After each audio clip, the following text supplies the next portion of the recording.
We're going to begin the council work session. Would you please stand for the Pledge of Allegiance?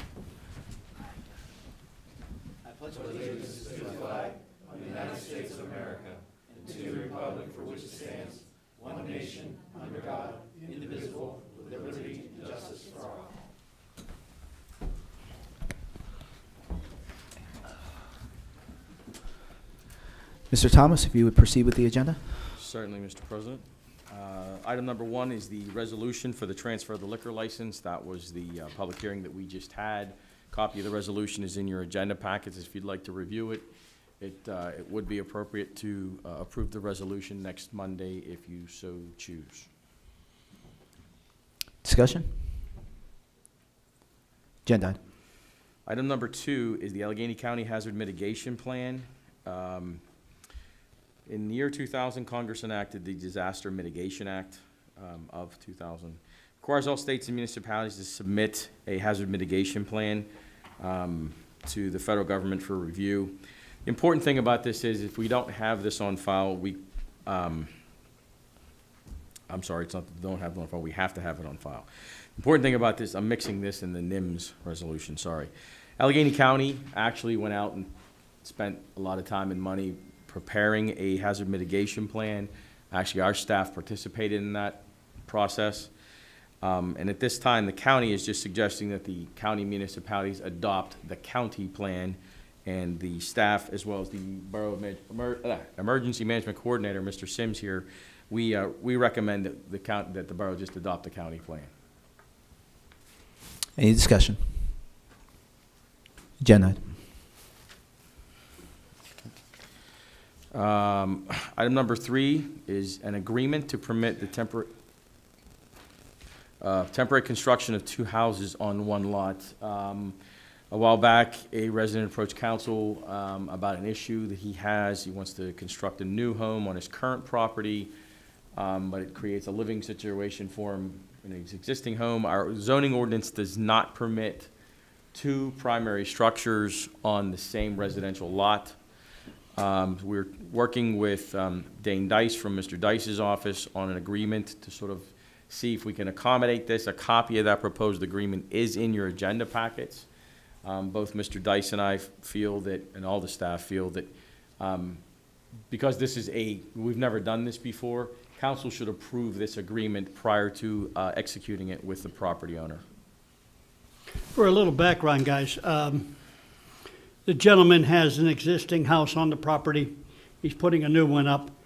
To avoid having to move, rent a spot, tear the old, he has agreed, I guess there's an agreement in there, he has agreed that he'll put some money in escrow so that if he fails to remove the original structure, he forfeits. But he plans, once he moves in, demoing the original structure. Yeah, the way they have it set up in the contract, there's a temporary occupancy permit or building permit, one of the two. Occupancy, and then he'll have 45 days to demolish the old house. Yeah. So he's willing to do it, and that avoids having, if he has to find a place outside of yeah, Plum, right, then he's got the issue of bringing kids back and forth to school. I think I read over the agreement before the meeting. I love it. I'm very proud of the borough staff for coming up with that with Dane. I thought it was a good move. Mike, what's the logic behind the ordinance for not allowing the 2 structures? Well, because, you don't want 2 houses on the same residential lot.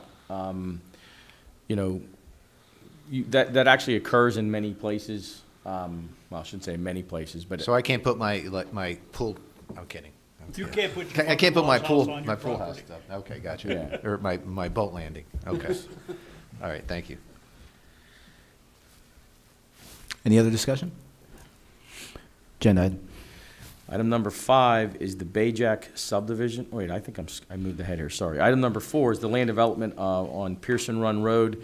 If you're familiar with Pearson Run heading into Boyce Park there was an existing church there. The church was sold, and the new owners are operating as a mosque now, and they're proposing to put a 3,300 square foot addition onto the existing facility. The property is zoned single family residential. Place of worship is a permitted use in single family. We are waiting for some additional comment from the engineer, from the municipal authority, the planning commission, what have you. But assuming that all that ends well, the staff does recommend approval of the land development application. It's going to continue to be a place of worship. It's Correct. not- They're not Yes. doing anything else with the additional structure they're adding onto it? And I believe the additional structure is to add additional space for females and children. And I think there's also a wash area added as well. Okay. Any other comments? Agenda item. Item number 5 is the Bayjack subdivision. This is a property up in Logan's Ferry. The property, 2 properties actually, that span between Walnut Street and Columbia Road. The properties don't have addresses at this time, but we do have them identified by their block and lot numbers. The applicant is proposing to adjust the lot line between the 2 parcels, making one lot slightly larger than it currently is, obviously making the other lot a little bit smaller. 2 properties together are about 15 acres. They are zoned single-family residential. And this is a simple subdivision, which at this time we're simply suggesting or recommending the council accept the application as complete. It would be next month, potentially, where you would approve the application. Any discussion? Agenda item. Item number 6 is an executive session item. Item number 7 is the NIMS resolution. This was the issue I alluded to earlier. NIMS stands for National Incident Management System. This actually stems out of the Patriot Act many years ago after 9/11. The federal government has an incident management system that they require all local government units and state government units to follow. The important thing about this NIMS resolution in approving it is if we do not approve it, it could potentially limit our ability to get funds if and when a federal or statewide disaster is declared. Copy of the resolution is included in your agenda packets. It is a fairly innocuous resolution. It just simply says, we agree to adopt the NIMS management system, the National Incident Management System. Any discussion? Agenda item. Thank you. Item number 8 is the proposed community garden. Included in your agenda packets is a lot of information about the Penn Hills Community Garden and some sort of baseline information about a proposal from a resident who would like to encourage the borough to establish a community garden. If you look at and I'll call it a proposal, if you look at it, there's an awful lot of information missing. So, this is not something that at this point you could say, okay, yep, we're moving forward, we're ready to do this, and it won't even be an agenda item for next week because there's no action to be taken. However, we wanted to make sure that, council was at least in favor of this idea for staff to continue pursuing it. We did discuss it in our most recent staff meeting. We have a lot more questions than answers at this point. The most important thing, however, is this group, if there is a group, is suggesting that the borough provide this property, which we're not really sure where we have property that would be good for this, but B, more importantly, there's a lot of issues about ownership and liability and things. However, we do all agree that for this to happen, and we're hoping council will support this, that this needs to be done by a separate entity. I mean, the borough can provide a lease for the property, the borough can maybe do some annual maintenance or something and put up a fence or, whatever we have to do, but, I don't have the staff to manage a community garden.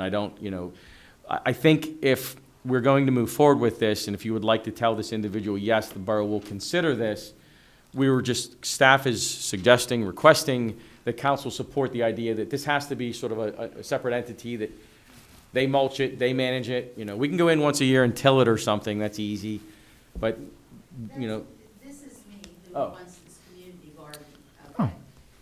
And, Well, can we entertain having her come up and that's at speak? your that's at your pleasure. Okay. Ma'am, would you like to come up and speak? Just state your name and address and. sure. Yes, I'm Denise Carpin. I live at 302 Holiday Park Drive. And I have pursued this where I have gone and I have talked to some of the people over at the Penn Hills. And they've been doing it for probably about, maybe 10 years. I even talked to a fellow that works at the borough in the municipal building there. And he informed me, he was there when it started, and they were able to get grant money. I was going to see if I could get grant money proposed. And the thing is, over there, it's not, at Penn Hills, it's not, the work is done by individuals, anybody that wants to volunteer. And I suggested in what I wrote, you could get Boy Scouts, you could get Girl Scouts, you could get whoever, to come in, that needs community time, even ROTC up at the high school. That's somebody else. But what they have over at Penn Hills is they have individual beds. And I don't want to go that route for me, but these beds, they charge, it's like maybe $25 a year. And maybe there's a company that is donating, and somebody from that company comes in and handles their particular plot over there, okay? And in that article, it said they had over, I think, 200. But the problem is, that's a business, the way they have it set up. And yeah, they have a fence, but these people have to have keys to get in there, and I didn't want to do beds.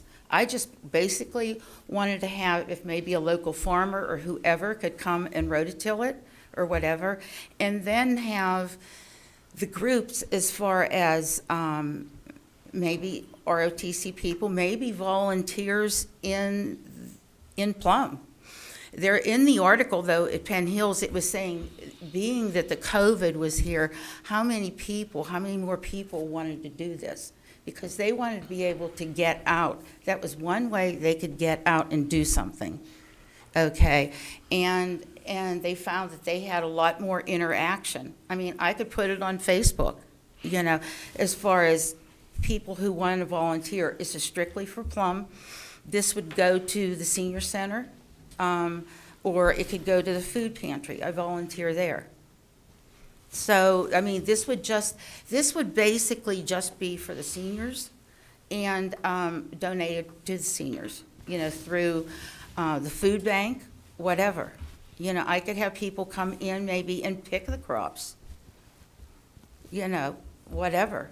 So, I'm sorry, I didn't mean to interrupt you. No. But one of the questions that I had, have you had an opportunity to obtain like a level of interest within the community on the number of people that would want to participate in this, haven't. or you're just in the infancy stages of trying to work and generate the interest of it? Right. Okay. Right. I just saw how, like, Verona's trying to get it going, they're trying, I guess Verona's trying, they have like 3 or 4 different areas that they're looking into. Now, this was back in October of this year, so I don't really know how far it's gone there. I just thought it's one way of bringing the community together. It's one way of giving back to the elderly, and so that was my thing, that I wanted to do. I have grandparents that they originally owned Boys Park's property before the state took over. And hey, they gave back.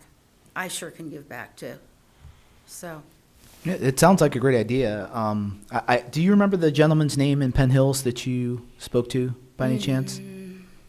No, it was a lady, and her name was in that article. Okay. Sh- She works for the. She Penn Hills volunteered. Municipality? She's a volunteer there. She's a volunteer. Is Penn Hills, is that down at the, at their park? It's, no, it's, if you go past, is it Jefferson Road? Okay, you know where, I know I'm going off here, but you know where Charlie's Ice Cream is? Yes, Okay, well, you keep going straight Okay. on that road. Okay. And you're gonna go through that tunnel, that underpass, you go straight through, and you're gonna make a right and go up that steep hill. but the point I was asking is. It's there. It's not down in there at the park off of Hamel Road? Okay. I was No. just curious. No, that's where Penn Hills is. And so, and, you know, I understand the borough gave them, or the township, Penn Hills Township gave them that property. Okay, that's where that's at. Okay. And, you know, and at the beginning, they did not have water, you know, I mean, which was a real problem. I mean, people had to bring in the water. And now, I understand, the water, it's hooked up, but it's actually, it's charged to the township, you know. But, like, in my article that I wrote, or that I had the ideas, I mean, you know, there's a fella down here that donated property for the midget football. A friend of mine knows him, and I understand he doesn't want homes built on his property. And I'm thinking to myself, gee, you know, if I could get in touch with him, see what he would, you know, be willing to do there. I mean, you have the water there right from the creek, you know, and somehow that could be siphoned up, you know. This is my idea. This is what my thought. So, but I did not send out anything, any interest, like if Plum would be interested in doing something like this. No, I haven't done that. And I can stay home from speaking to several residents. You're not the first resident to ask about a community garden. I definitely think the spacing is going to be a big issue, trying to figure out where to put it. Unfortunately, I don't know if we have borough property down there, the midget field, that would be perfect if that would work out. But I think it's a wonderful idea, knowing how much food banks need fresh vegetables, fresh food like And that. believe me, they don't get the No, fresh they don't get it at vegetables. all. No. So I think it would be a wonderful thing if we can find a way. My biggest question is, if there is some sort of like nonprofit organization, something like that, that is in charge of this garden, are you willing to be a part of that group and lead it? Oh, yes. Okay. Oh, Because that's going to be yes. the biggest thing with something like this. It's going to have to be volunteer driven.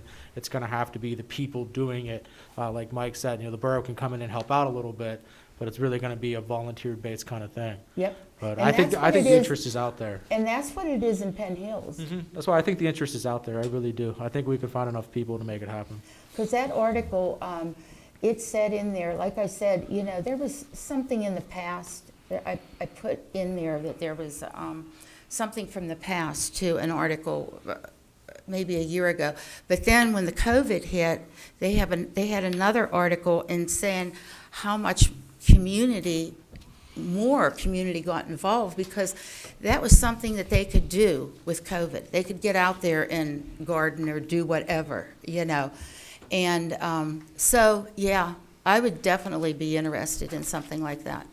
So, Mr. Thomas, from the borough's standpoint, would they need to go the route of having like an entity, like a nonprofit organization that would carry insurance or anything like that from a legal standpoint, or? Absolutely, they would. Yeah, I'm just So I thought, pre-planning initial stages, trying to work this out in my head. I thought maybe the best thing we would do is just, you know, ask Mr. Thomas and the borough staff to look into the logistics of putting something on like this, and then get back to council on what the potential options are. I'd really like to understand, maybe you can contact Penn Hills and determine, you know, what they did. Maybe there's some lessons learned in operating something like this. Mr. Dice, I'd certainly like to understand the liabilities associated with this. So we have to make sure we, you know, protect the borough, obviously. I could let you know, there was a fellow that, like I said, that I did talk to, that he was the fellow that originally applied for 2 grants, and he got the money for this. And he was there at the beginning. So it helped me out understanding even more of what they went through, okay? So, Yeah. Okay. I can let you know, or let somebody know, whoever I need to know. So we'll take that action to look into the logistics of running the program. Maybe you can leave your contact information with Mr. Thomas. Wait, It's- we're it's talking on about running her. the program? No. We're looking at understanding what it takes to operate such a program. Okay. I'd like to understand, the logistics of it and the liabilities associated with it before we make a decision. Once we have that information presented to us, then we can, figure out where we go from there. Right.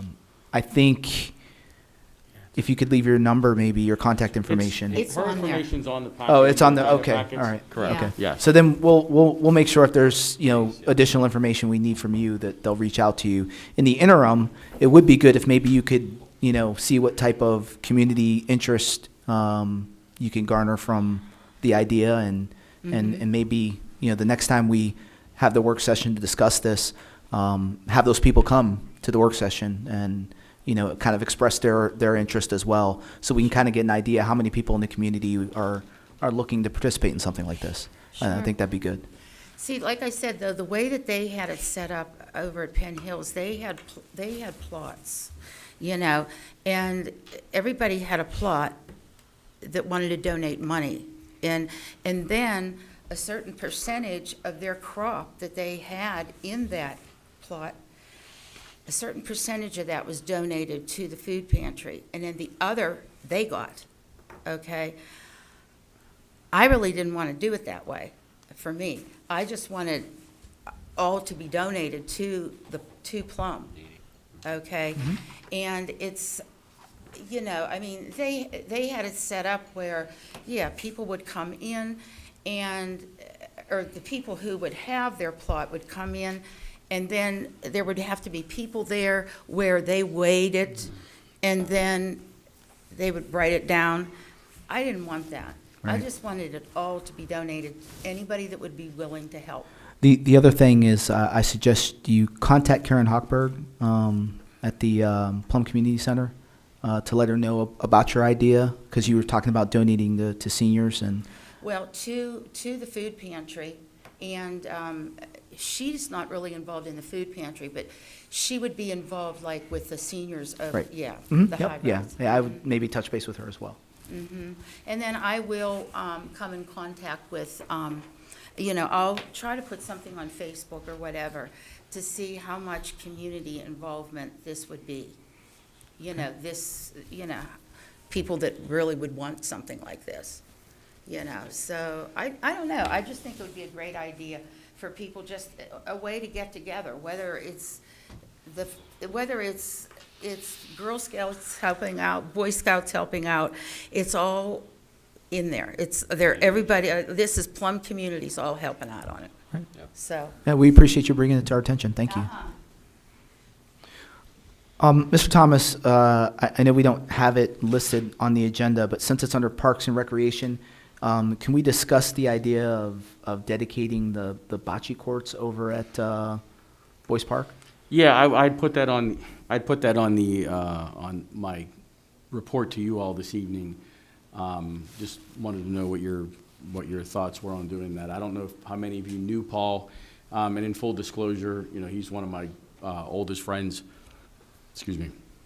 He was a coach up at Larry Mills for many years, coaching his boys. He was, if any of you were up there for Summerfest last year, in fact, I think Mr. DiVittorio got a big picture of him in the paper when we were doing the steak sandwiches up there for Summerfest that year. It would mean a lot to me and to his family and to our friends to just be able to sort of remember him. He loved playing bocce, so we just thought that might be an appropriate thing. And we have a group that's willing to, this would be no cost to the borough. We have a group that's willing to fund the memorial there. We'll just put a little memorial or something to him. Mayor Slagle, do you have anything to add? No, I think it's a thing we ought to do. I've Great seen him up at at a number of the events, particularly when the soccer organization comes in. I don't have a vote on this, gentleman, but I highly recommend we do that. Okay. If it's okay with you, if we can put that on the agenda, I will do just sort of a simple resolution for next week. You guys can adopt. I think that's appropriate. I agree. I agree. Okay, agenda item. Thank you. Item number 9, now this may not need to be an agenda item for next week, but I would ask that you keep it on in the event that we need to. This is the 2021 advance refunding of the 2016 bonds. I don't want to confuse this with the new money piece that we're talking about. This is the refinancing, if you will, of the outstanding bonds. And at this point, we're still looking at somewhere in excess of $600,000. Hopefully, by the time we go to market, it's more. If you remember, when I first proposed this to you, it was $740,000. Yep. The market is, as it fluctuates, that number changes dramatically sometimes. Last month, you adopted the ordinance, enacted the ordinance for this. I've put a copy of the, I always laugh, of the POS in your, it stands for preliminary official statement, not piece of. Sure it does. That's the prospectus, if you will, so you can review that. In the event that we are ready to do something and we need to take action next week, I would like to be able to do that, given, it's not likely, by the way, just because it's going to take some time. We are having our rating interview with Standard & Poor's this week, and we can't do anything until Standard & Poor's does our official bond rating again. And it usually takes them 48 to 72 hours or so to do that. Happily, I'd like to report that in the last 15 years, our bond rating has increased 7 ratings, progressively higher. We're currently at double A stable. Hopefully, we will either stay at that or go higher. So I would ask if we just keep it on the agenda just in case. If not, there will just be no action on the agenda on that item. Okay. Agenda item. Item number 10 is the Unity fire truck purchase. I've put in your agenda packets, there's an awful lot of information here on each of the 4 fire companies that was provided. Not all the 4 fire companies provided the same information. It's all in the same format, if you will, but not everybody provided everything. But you can look through the information. I think it's also important to note there on the front page of your agenda packets, one of the things that I included was the cash flow analysis from the fire fund. And at the present, in its present state, at the presently proposed apparatus purchases, which are 22, 25, and 2022, 25, and 27, by 2028, the fund is bankrupt at 0. And it will remain there until 2037. And the difference in that fund over those 8 years is $1.2 million. That's just what's missing. That's not plus the $740 or $750 or so, $750,000 a year that you currently have to fund. So I just urge you that whatever you decide to do, we cannot continue on this path without, generating another $1.2 million somehow.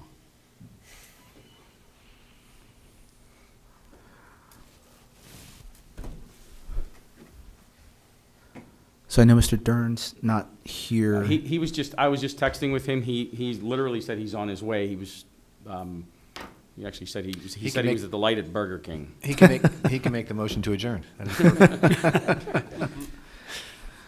Well, it's an agenda item for next week. Whether or not what action you take is. So we have you all can make it an the agenda. all the relevant information on the budget aspect of this, but there was some additional information we had requested the Unity Fire Company to provide us. That information is in the agenda packet. The information on their call volume, on their types of calls. I see it. Yep. Okay. As well as their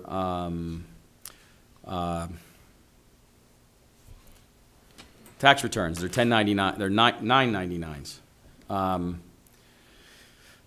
Holiday Park was the only one that supplied everything that was requested. And then the only other thing that is not there that was requested, and I apologize, I wasn't able to make the meeting that night. That was actually the day after Paul passed away. But one of the other things that council really wanted was a 10 to 15 year apparatus plan from the fund. And so that's the only other thing that we don't have of the information that was requested. Now, Holiday Park provided everything. Unity did not provide a driver roster. Renton and Logan's Ferry did provide their call numbers, but they did not provide a roster or any of their tax returns. But the information that I have, and I should say they didn't provide it to me. I don't know if there's information that I just didn't get, but the information that I received is in the agenda packets. Is this information, is this mandatory Mandatory for what? for To the spend it. 990 form or whatever, or no, we just need it? The departments are required to file. Okay. We just asked to see them. They're not required to submit them to us, though. But they are required to file it. Correct. Well, then my point is, if they're required to file it, why can't they give us a copy? I can't answer that. Maybe we should give them the $1 million first. No. No? Okay. No, I'm just saying, I'm shocked we don't have the information, that's Right, all. if they're required to file it, there's nothing to make it another copy. And kudos to Holiday Park. Just to clarify, yeah, I was just gonna say, just to clarify, Holiday Park provided everything you asked. I Logan's see the Ferry- chief sitting there, he's there for a reason. Unity provided, Actually, no, that's not why I'm here. I came to talk about the plan, so. Unity provided, 90% of what you asked. Okay, The only item that we're missing from Unity is the. Their driver roster. The driver roster. Okay, but that's, yeah, but we have two other departments that, And tax returns, kind of important. yeah. did we miss tax returns from Unity as well? No, Unity's tax returns are included in the agenda Okay, packets. okay. Just Renton's and Logan's Ferries are not. Okay. Shh, here he is. Yeah, Don't say it too loud, I have right here. yeah, well, you showed up in time to adjourn, thank you very It's gonna much. show up on your radar thing there. Greatest hits, So we're just talking about the fire truck. the Unity fire truck request, and we're looking at some of the information that they provided. One of the data points that I was looking at were the incidents that were responded to for 2020. And it appears from their data that out of 680 incidents, 381 were rescue and emergency medical service. Now, that sounds like EMS, right? Not what would be done with this rescue truck. Like, what percentage of these major incidents would have required the fire truck that they want to purchase?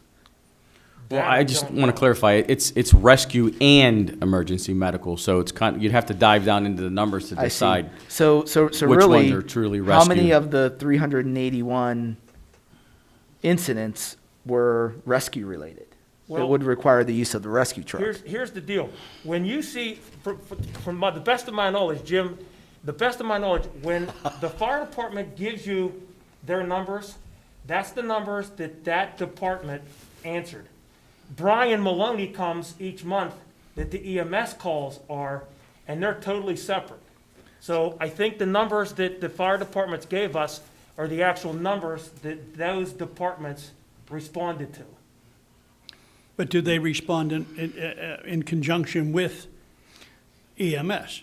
Sometimes. Sometimes, if the EMS go on a call and they need a lift assist, or if there's something going on at QRS, I think Holiday Park has QRS and Unity has QRS. Yeah. Oh, Renton has it too? Renton has QRS, Okay, yeah. yeah. So- So they may go to like, the fire department responds to like car accidents. You know, when you get an EMS call, they're responding to a 911 call for like a heart Right, attack yep, or something yep. like that, yeah. I think Mr. Odom's question, though, is of the 381 calls that are listed as rescue and emergency medical services, which ones are rescue That's and right. which ones are medical services? Yeah. And we don't have that. That I don't know. Yeah, we'd have to I get can that ask somehow. Ira, are you talking about the Unity calls or the calls altogether? That is Well, that is the Unity I was calls just in looking particular. at the Unity calls, but my understanding when we talked to them last time was that this truck would be used to respond to events regardless of the fire company that gets called, right? If they need the rescue truck would go to support rescue truck type of emergencies, right? Or is this just serving the Unity?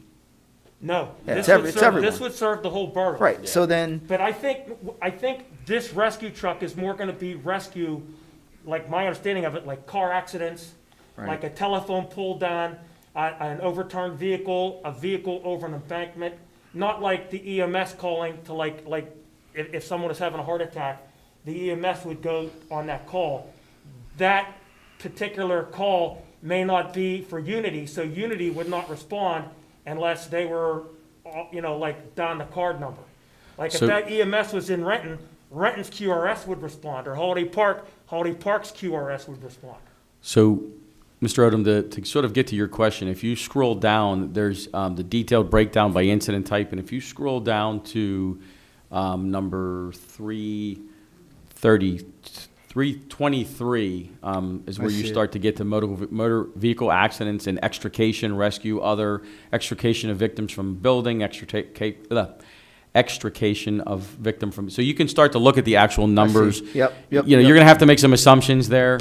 But you see the EMS calls of that 381 or 266. If you look at. Yeah, 311, yeah. Yep. But when I look at the extraction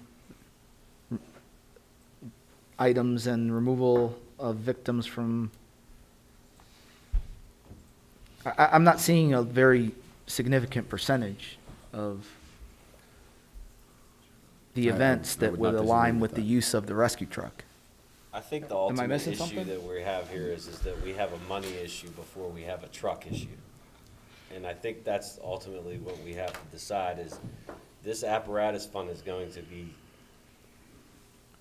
nil, correct? There's not gonna be anything So, left in it. yeah, I want to clarify, that's based on the current projected, so if you, and that was an assumption for 2022, based on the full amount that was requested by Unity, and then also some assumptions again, based on a previous schedule for another purchase in '25 and a purchase again in 2027. Again, the debts are staggered, so if you look at that spreadsheet that Mr. Whitaker prepared, in 2028, the fund's out of money. Yeah. If we don't take any action to adjust it. If you Right. continue on this Right. path and do nothing else. Right. And then, and again, to keep it whole, the number that we're looking at is 1.2 million. Right. I just want to make sure that we have a valid need for, I mean, I don't mind. The if- rescue if- truck. If our guys need the proper equipment, I'm all for it, but the problem is we have to justify spending the money and making sure that the money's there, because if we're not making good monetary judgment, or making the right decisions for long-term, then at the end of the day, you have nothing left in your pocket. It's nice to have this nice shiny truck, but at the end of the day, I hate to see us go broke, or see that fund go broke, I'm sorry. Not to use the wrong words, but, I just want to make sure we justify spending No, half a I- million, I- $500,000. absolutely agree with you. Or justify spending, not spending it to the Well, firefighters. that Right, too. Right. right. I mean, I understand they need equipment, and Well, we talked about alternatives to the truck. Yeah, what but was the there talk? were I'm there were sorry. no suggestions that they provided. I'm sorry, I didn't mean to interrupt you. No, that's okay. But what was the talk about? Isn't one of our, Renton, aren't they Yeah. selling one of those Well- trucks that Unity wants? No. No, Renton no. has a truck, it's a pumper rescue. Right. And Okay. because of the size of the axles and the size of the truck, it's physically impossible for that truck to be retrofitted yeah. into a pure rescue truck like Unity wants. Right. It can't be done. And it's sort of So they can't- so- undersized. So Unity can't use? No, they cannot. that truck. Yeah, that was the first thing, that was one of the Okay. questions we had last time, and Nice. I talked to Jim about that, and I talked to Anita, who is president of Renton, who has that truck. It can't be done. Didn't we, initially, it was $1 million for a vehicle, and that's come down. Well, here's the deal. They're- I mean, they're- this They're vehicle putting was up- $1 million. If they went right now and ordered this truck, it'd be like $1 million. Okay. But what happened was, 4 years ago, Pierce, right? Or- It's a Pierce-built truck, but be clear, Pierce is not selling this apparatus. Right. I have nothing to do with it. That's what I'm saying, but whose truck is it? This is being sold through a broker. Okay, so, well, there's four trucks that were made to be shipped to Venezuela like 4 years ago. And then Venezuela's And have money. something fell through and whatever. So they were able to get through a broker to go to Pierce to take this truck, put a new motor in it, and get it titled for 2021, and get it all built up the way they wanted for like, because this truck was already built. So instead of it costing $1 million, it's gonna be $750. 750, still a lot of money, and again, my question I have is it justified, is there a need there? That's the question. That's what I think want that's to the question understand. you That's asked. the question I'm That's asking. why I asked I went to the chief's meeting, I asked all the departments for their run numbers, so I could come back and give you guys that information. Where are the representatives from Unity Fire Department? Unity has a meeting tonight, and Ira called me and said, should he be here? And I said, if I had any questions, I would call him and ask him, because it's their company meeting tonight.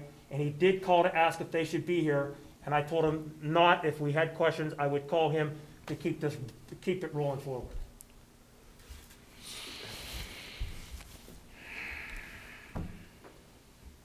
Because if you spend the money for this truck, say it's 750,000 or whatever, Well, they're only how asking us. long would we have to put a freeze on the apparatus fund? They're at, well, here's the deal.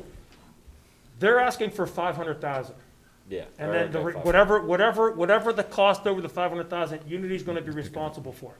Their first payment's not gonna be for 1 year. Okay. From, I think, the delivery, Sign, commencement of the lease. from the commencement of the lease. So if you Okay. sign in May, just like the other trucks the borough's done. You sign in May, then the first payment will be May of '22. Okay. So what happens is when we get tax money, that tax money, a percentage of it goes into the The fire fund. apparatus fund. But what happens is now, the other three departments, instead of being whatever their schedule is, maybe 2026, they may have to move that back to 2028 or 2030 or whatever. I have a question. So that would be, The sale of Renton's pumper rescue truck, what are they trying to sell that for? And what is the borough's portion of it? The portion that we gave him, wasn't it 400? Yeah, but that's irrelevant, because it's the proceeds now, so it's a percentage of the Right. proceeds. Understood. But I don't know what they're, I mean, maybe Whatever they, Jim might be able to if tell it was a you. $500,000 truck and they can get 250 for it now, is the borough's percentage, Well, 60% whatever percentage we gave them to purchase it right? is the percentage that they have to give us back to get back into the fire fund. And I'm wondering if that's going to be enough to cover a majority I of this new. would doubt it. I would No. doubt it. Okay. And we're set to, in '22, which Well, fire company is set? Nothing's set in stone with them. Right, but I mean, as far as the schedule, you said 22, 25, and 27. Well, in right? '22 is when, that's the vehicle in question right now, is Okay, 2022. that- Because, for as Unity. Mr. Sim just explained, the first payment for that would be due, the payment for that would be due in 2022. And what about 25? Well, 2025 and 2027, we're keeping in schedule so the fire companies have had, in the fire fund, have had a schedule of so Right. many years replacing various pieces of apparatus. Who's up in 25? I'm sorry? Who's up in No, 25? here's what they do. The 4 fire chiefs meet, and then they all decide who needs the next vehicle. I see. Yeah, So we don't. it's So not you set guys in- make that decision and you Right. propose it to us? It's not Okay. set in And stone that it's gonna be, And Paul will tell you, actually, at the last meeting, it was agreed by the 3 chiefs sitting there. At this point in time, other than the Unity Fire Department, no one's in need of anything. Because that was going to be my The- next the oldest- question. The oldest new truck in the borough is Unity's, their pumper, 2014. Okay, I so, have a 2018, Renton has a 2018, Logan's Ferry has a 2019, and the other trucks, with staffing and with manpower dropping, the truck that needs replaced is Unity's. So, and Paul was there, I said, and all the chiefs agreed. I said, who needs something right now, other than Unity's truck that's in bad shape? Right. Frame rails are rotting out. And the other chief says, none of them, maybe 8 years from now. okay, because that's important, because if we're going to push other Right. purchases So- back, So that makes sense. Yeah, things are gonna push back, and I think everybody agrees that we have a group of new trucks.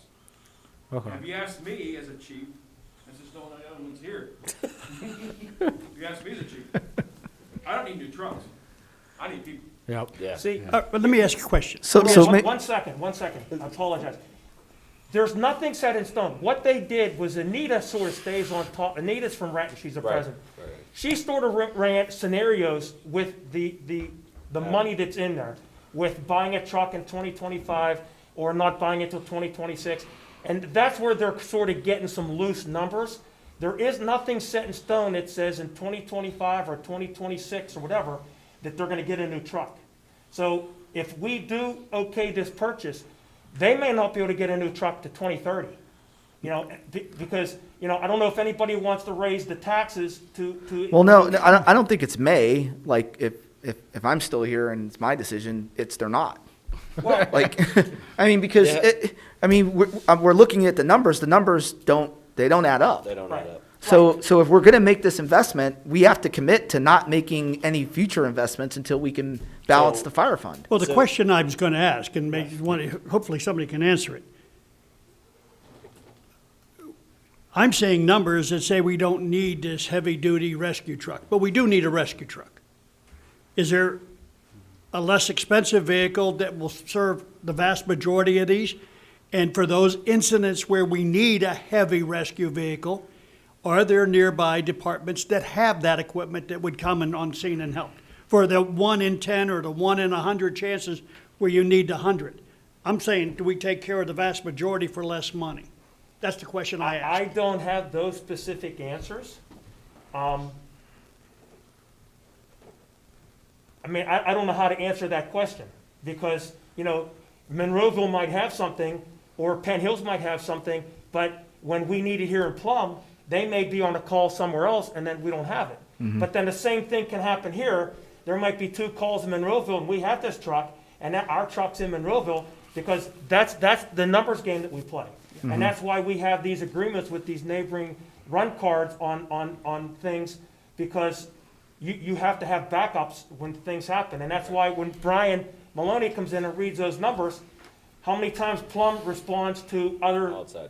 communities, and how many times other communities respond to Plum. Right. So that's a tough question to give you like a 100% Well, answer. that's what, if somebody can, The last is it time- 90% of the calls where they need a rescue truck, does, I'm gonna call it a less expensive or a lighter duty vehicle meet that requirement? Well- For the 10% where it's above, is it worth paying a premium? That's the last- question I'm asking. The last time we met, we had Ira and their chief, PJ Mudar, in the back room. Someone asked them that question, and they said for them to cut out that third axle, it really wouldn't be saving that much money Right. to go down to 2 axles. So it's this, And that chassis. it would is still probably not- be, I think what he said was, I think PJ or Ira said that it would be about 600,000 instead of 750 if they cut that third axle off. So Mike Thomas, the current balance, the current fund balance in the fire fund is $395,000. Is that correct?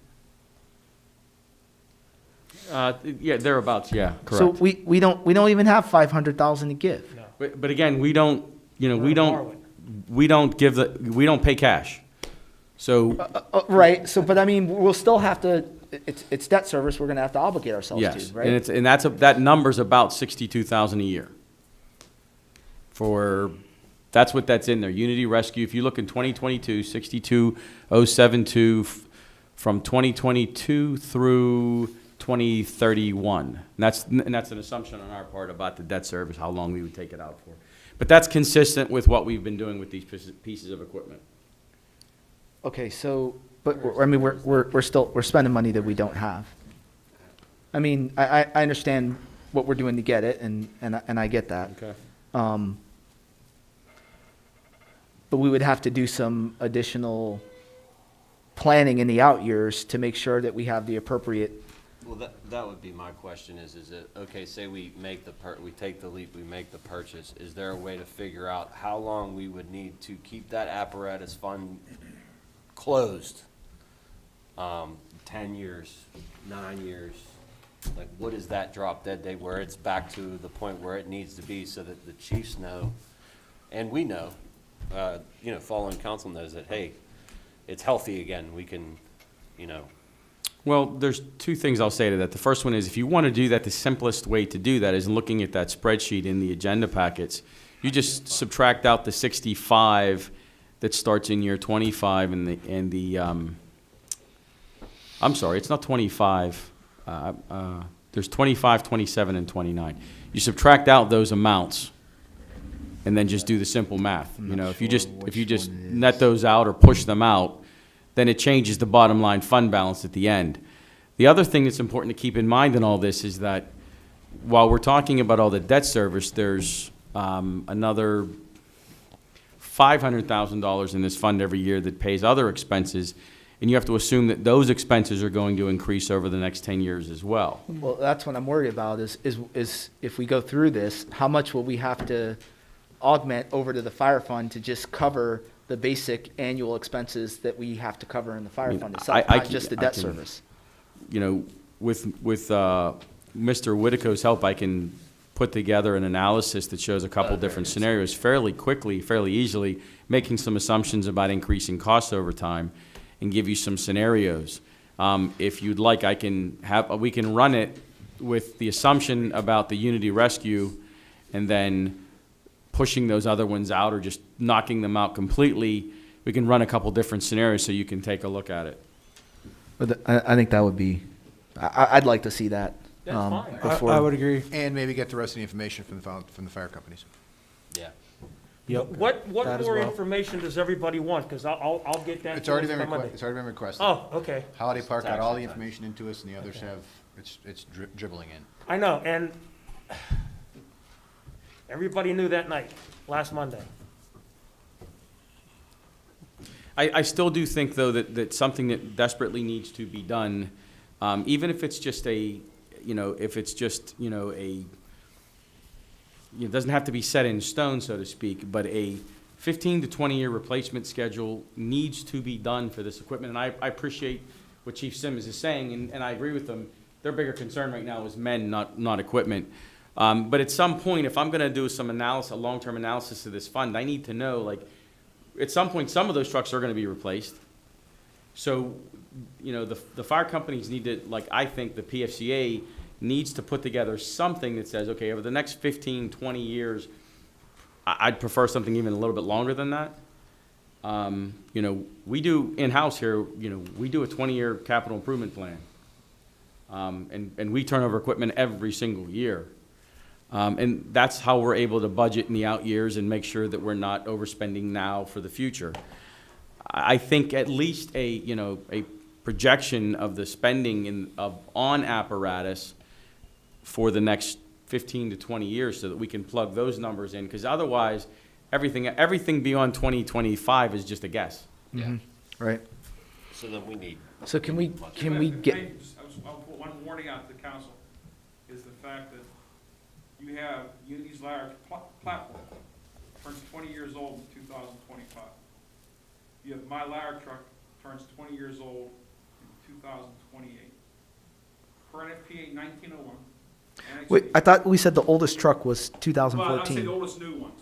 Yeah, oldest new. The oldest, I'm sorry. The oldest new ones. You know what I'm saying? I mean, the most recent trucks bought, it was 2000, but you go back. I see, backwards. okay, If you go okay. backwards, the oldest truck, the first truck that was ever bought in the fleet, or the replacement program was Unity's ladder truck. That was purchased in 2005. Okay. And it went from there, they went from Renton, Holiday Park, Logan's Ferry, then went to the second round in 2014 with Unity, and et cetera, et cetera. So, Unity's ladder truck, platform, it turns 20 years old in 2025. That truck, to replace that truck today is about $1.5 million. My ladder truck, 105-foot straight ladder truck, turns 20 years old, 2028. I just quoted the exact same truck to the fire department, which they bought, almost $1.2 million. So you have, the borough's looking at 2 aerial devices that are needed for the borough, needed for the high rises, needed for the senior high rises, for industrial areas, et cetera. You're talking 2.5 million that's coming up here in the next 5-10 years. So Chief, why would we spend $500,000 now when you're telling me in 25 I'm gonna have to spend another 1.5 million? You know what? That's, the Union Fire Department came to the chiefs. I mean, because if you have the I know choice, what you're saying. yeah, but if you have the choice, which vehicle would you want to make the financial investment in?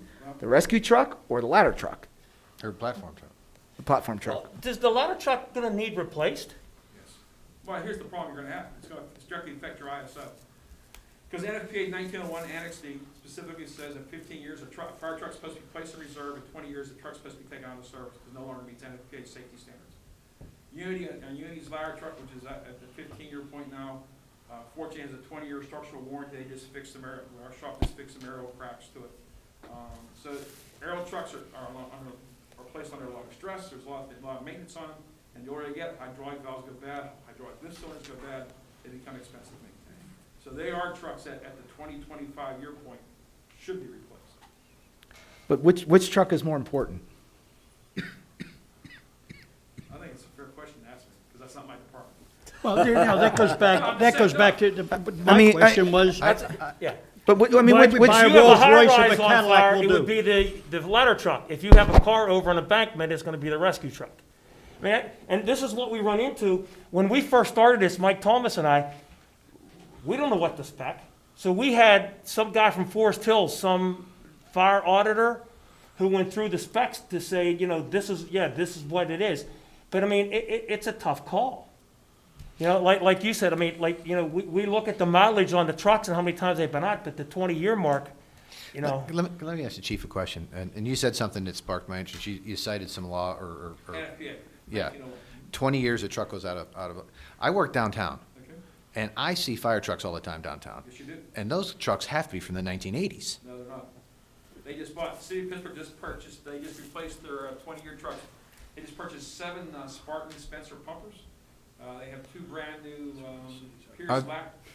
Pierce ladder trucks that I sold to them. Okay. Are doing, and they're replacing their 15-year-old trucks. They take those, the other ones, they put them out in reserve. They put them out down there at Railroad Street at the service center. But they have a constant replacement program. And actually, this is the first time Pittsburgh has done this. They've leased both the pumpers and the ladder trucks. That's news to me. I had no idea of 20 years the truck has to go out of business, because some of those trucks look old. Well, when you run 55,000 calls a year, it's not hard, it's hard to. No, I mean, not even just Just the look. Oh, yeah, just I'm the talking about look. the body styles of them. They look like, Keystone Cops should be running around it. Pittsburgh took delivery of 7 pumpers last year. The year before that was 3 Can we pumpers. lease this truck? What's that? Can we lease this rescue Not- truck? not this one. The ladder trucks are something you could look into doing, but doing a lease and turning them so you have a monthly payment or yearly payment. I learned something today. I learned something. I didn't know that. I'd be glad to provide you that section of NFPA. Oh, no, I take your word for it. I take your word for it. But they're saying at 15 years, you should look for, you talk about reserve and replacement, at 20 years, it should be taken on the service. Because NFPA changes all the time. Should be or must be? Well, NFPA is not a law, it's a recommendation. It says Okay. should be taken out of service at 20 years. Okay. Because it no longer meets the safety standards that were set forth and that's grown over this 20-year time period. So let's get the additional information I'm from. gonna assume, Chief, correct me if I guess the vehicles have runtime meters on them, right? Sure, engine, Okay. pump meters. Because they spend most of the, but it goes back to your question about mileage. Mileage is negligible compared to runtime. Engine hours. Okay. Engine hours are big, on pump hours are big, generators. Sure, they have all yeah, that's the big thing. So let's work to get the additional information that we requested from the fire companies that we Mike's didn't gonna get get. it. And then I'll request it again. we're going to have Mike Whitico generate a financial That's what I'd like. analysis to see what our options are for funding this. And I think we need to take into consideration what would happen in '25 if we have to come back and spend another 1.5 million. Because it sounds like that's what's going to happen. Well, I mean, that is kind of what you have there. I mean, if you look. Right. There's a ladder truck there, and I've got $1.3 million in there for it. And that ladder truck, that debt service for that ladder truck starts in, it's really hard for me to see across there. 2027, is that, in my eyes right? So, but we will certainly run the different scenarios so that, we can have, and I can, as soon as Mike can produce those, we can email those right out or put them right in the agenda packets. You have access to the agenda packets 24/7, so I'll just send out a note saying they've been uploaded. Okay. I apologize for walking late, but you're gonna take care of reaching out to who we gotta reach out to get information, or do you need me? Nope, Okay. I will send out an email. Okay. And as far as this being an item for next week, I don't think we're ready. Unless, you think, No. I don't think we're ready. We haven't gotten all the information we need Right. that was requested. I mean, that alone is enough to table it next week. Or not So put it on so the this will agenda. not be an agenda item. Okay. All right, and then finally, item number 11, and again, I just want to reiterate, we do have an executive session item. Item number 11 is the 2021 garbage recycling collection contract. We've talked about this for a couple months now. The bids are due. We actually have one in the office. They're sealed bids, so I'm not allowed to open them until the bid opening, so I can't tell you what the bid is. We have, the bids are due on Wednesday. They'll be opened, I believe, Maria, is it 10 a.m.? Yes. And as soon as we get the information, we'll get the bid tab done, and we will put that, we'll update the agenda packets immediately, because we will have to make an award at Monday's meeting. Okay. Because the current contract expires May 31st. I would suggest that we get together a good hour prior to next week's meeting to go over that That's a good idea. Yep. executive session prior to. Okay, agenda item. That's all I have for the regular session items. Yes, ma'am? I have a question. You would like me to get input in the community as far as how much involvement I can get for this. And then come back when I have it, or call, or what do I do? You could contact representatives from the borough staff with the information, or the next work session that we have next month, if you'd like to come, because we'll probably have this item to discuss again, based on the information that we have obtained from Penn Hills and looking into some of the, the legal ramifications of doing something like this. It'll probably be on our work session agenda to discuss again. So if you'd like to come and then speak to the interest you may have gotten from members in the community, or maybe ask them to come with you, that would be something we could listen to as well. Sure, okay, thank you.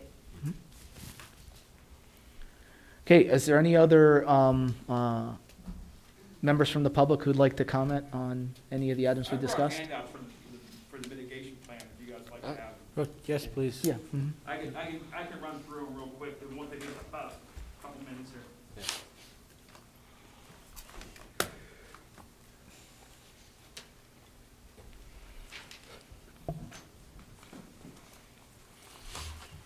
This is the mitigation plan is actually 510 pages. Oh, I'm not reading. Some light reading. We have time. Let's- Thank you. Just a bit of light reading. No Thank light you. reading. Yeah. Thank you. As Mr. Thomas mentioned already, this is part of the federal law that local communities have to develop a hazard mitigation plan. Allegheny County does it and talks to all the communities. If you look on the first page, it shows you the things that Allegheny County put into their plan this year, everything from droughts to earthquakes to floods, hurricanes, landslides. If you halfway down the page, it talks about for 2020, they added opiate addiction as part of their risk assessment. And also they've integrated, which is important to us, the county stormwater management plan is emphasized in the hazard mitigation. The next page shows Plum Boro, and this shows all the hazards they looked at in the mitigation plan. Bless you. And if you notice the flash flood, ice jams, landslides, sinkholes, and utilities, we have a higher risk in Plum Boro than other parts of the county. In regards to the utility interruptions, the reason why that is because of the other interruptions, that being the floods and that being landslides and sinkholes.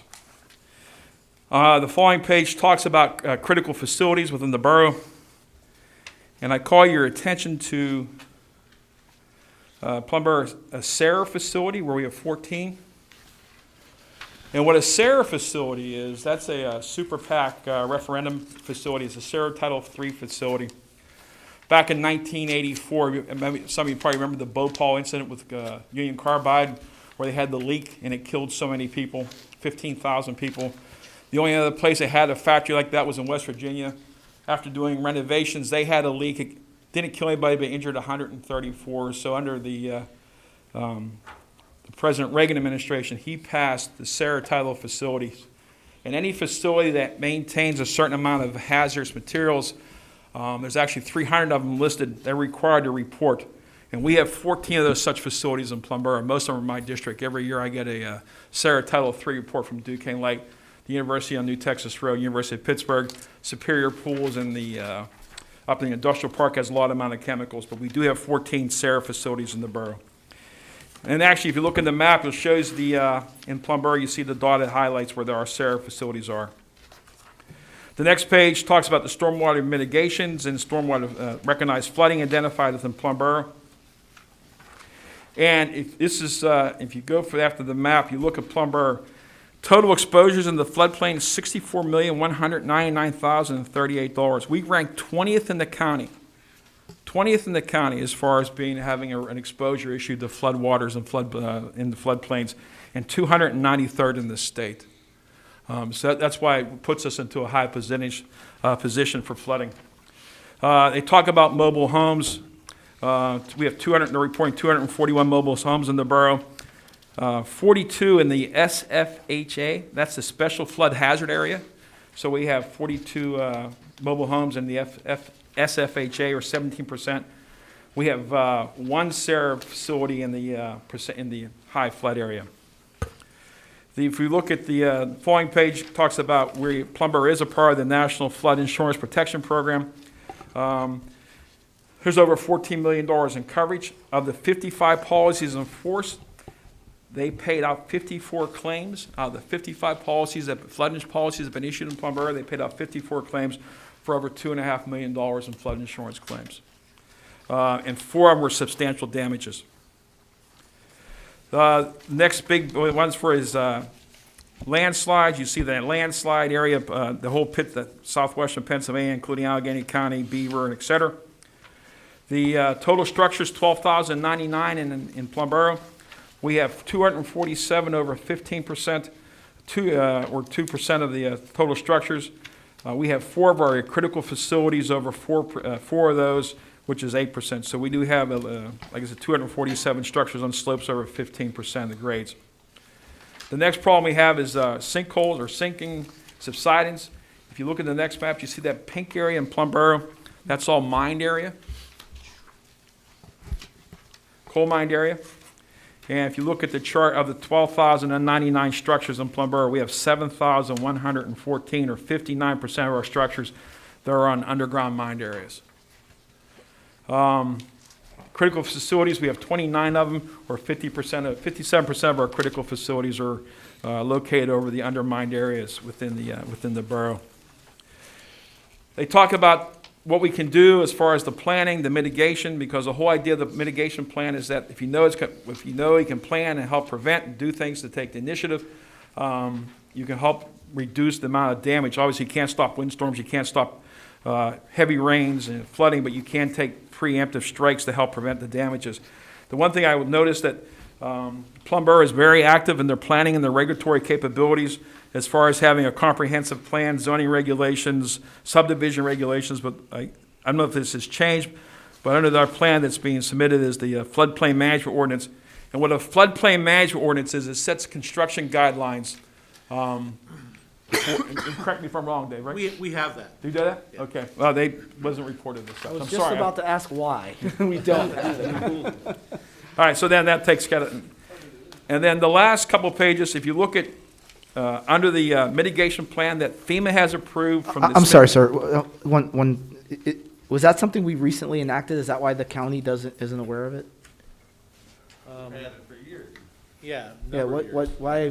I don't know. It just could be an oversight. Okay. I mean, that's a very complex, Yeah. very voluminous, as Mr. Sims said, it's a 500-page document, so it would appear that they missed it, but. That's why I was I thought. Is that something we should correct? Like, Yeah, we call can. them We up can and say, notify them. put an X in make that notice box? Yeah. when we send the resolution back, we can put notice to make that change. Mm-hmm. Then if you look at they list a whole list of actions that the mitigation plan put in place. If you look at action number 92, is reduce the possibility of damage and loss of function to community identified critical facilities in the floodplain, which were listed of. Hazards are addressed: flood, flash floods, ice jams, hurricanes, tropical storms, nor'easters. The lead agency is the borough manager when funds come available and funding sources from FEMA and PEMA. And that's what's very important about this plan, is that when you participate in it, There's grant funds available, and they ask, are you participating in the mitigation plan? And then on the next page, line, Community Action Plan number 122, Stormwater Task Force Committee meets on an ongoing basis to identify prioritized stormwater projects needed in the borough. It's under the plans and regulations for flash floods, ice jams, lead agencies, Plum Boro. It's ongoing, and it's funding sources through the borough and when we get grant available. And then the last two pages, where they prioritize the severity or the need of the action plans. Action plan number 2 is 2.6, and that's a high priority item. So if you're applying for grants, you can look at the area that you're, and also if you look at the Stormwater Task Force Committee that you guys put together, it's also a 2.6. That's a high prioritized need in the mitigation plan to provide stormwater relief for Plum Boro. So that's the highlights of the mitigation plan. I sent Mr. Sobolski the link. You guys are more than welcome to look at all 510 pages, everything from hurricanes to earthquakes to radon. You can look. Plum is actually borderline radon. It's the Logan's Ferry Heights area is worse than the rest of the borough, but our average is like 4.1, which gets in the area of kind of being dangerous. The highest reading they found in 2,300 tests in Plum Boro is 82.9. So there's a lot of interesting information if you like reading that kind of stuff. But I'm sure Mr. Sobolski would be glad to send you the link, and you can take time to look through it if you wanted to. So thanks. Okay. Thanks, Chief. Thank you, sir. Anyone else would like to give? Yes, sir. Good evening. I'm Chuck Griffin, 400 Clements Road. I'm trying to build the 2 dwellings on one property. Currently, we're dealing with the bank, waiting for approval from the bank. Now that hopefully we can still stay here, it's going to be a hardship if we don't, and financially it may not be doable for us if we have to move and store everything. So I'm just hoping that we can come up with some type of agreement, Mr. Sabozny and Mr. Dice, that we can assure that we're going to tear the house down. I don't want to live 30 feet from the house I'm in right now. If we're building a house, I don't want to look at it. And I mean, we will tear it down. I've already talked with Matt Mazzarelli from Mazzarelli Demolition, and he's on board to work on our schedule. If we get a temporary occupancy permit, he says it should be no problem to have it done as soon as we can get out of it. And I mean, we're going to do that as soon as possible. So, but I appreciate everybody's work and Mr. Sabozny for trying to come up with something for us. But that was it. Thank you. Thank you. Thank you. Okay, if there's no further public comment, we will adjourn for executive session. Thank you. Oh, I thought we were going to let Lake Man do it.